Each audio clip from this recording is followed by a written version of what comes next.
Trevor, but what are a few specialized custom events that we're kind of seeing the Yibu team go in and actually set up for nonprofits? Yeah.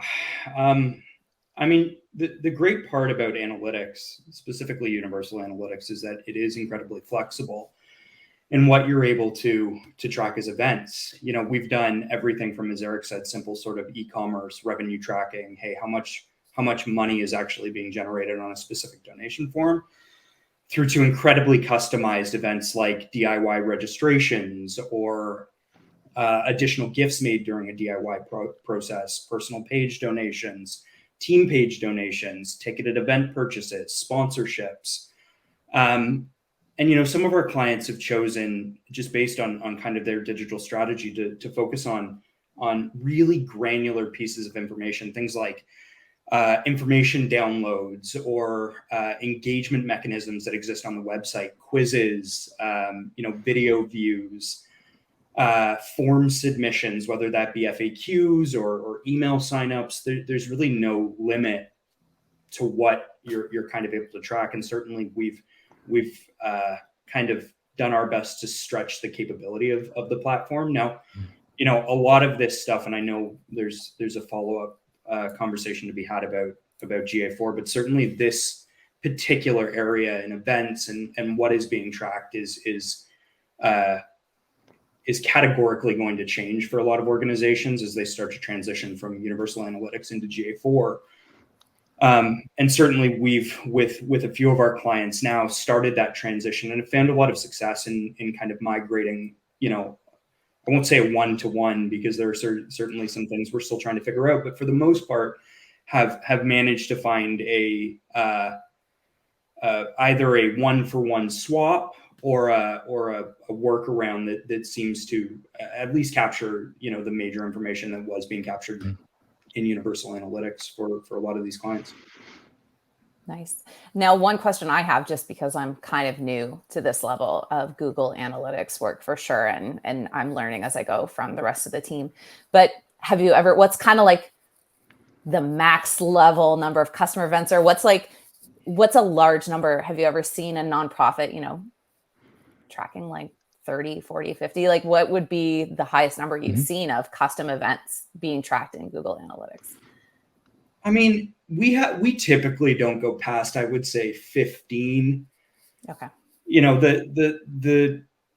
I think what's important to remember is, especially in this transition to GA4, which does require a little bit more thoughtfulness around your kind of digital strategy and how you want to improve the performance of, say, a website or your Google Ads campaign, is you need to be pretty thorough. It needs to be a little bit more intentional in terms of how you're thinking about what it is you want to track. Yeah. So certainly, you know, there is no limit, but the question we often put back to clients is, you know, for what purpose? Yeah. Because either the information already exists elsewhere and it doesn't necessarily require an additional goal to be created or an additional event to be created, or it convolutes the conversation. I mean, you know, as important as something like a download is, are you doing anything with the information that you got from that particular event? Often, you know, if we really spend some time talking to clients, the answer is no. And sometimes it's a vanity metric, and that's okay too. We just want to know, you know, sometimes you just are curious, and certainly those are valid reasons. But I think generally our approach to sort of scoping out, you know, what it is we want to be tracking on websites is to start with organizational objectives. Yeah.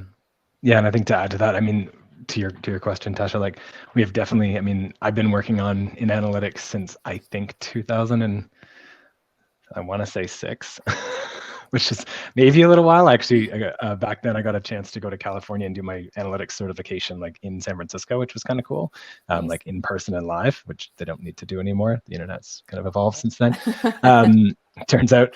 But like, you know, certainly over the years, I've seen implementations where organizations are tracking like upwards of 40 or 50 different kind of like just a lot of different custom events. And when we get into it, sort of to what Trevor was saying, most of that data isn't actually being looked at.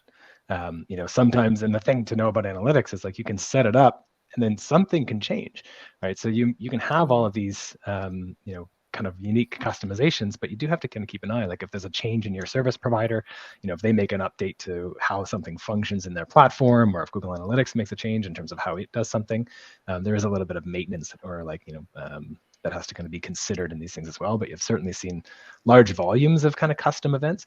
A little less so now than, because some of the newer versions of analytics actually bake some of these things that we used to have to kind of hard code track. They're just more like native to the environment now, which is kind of nice.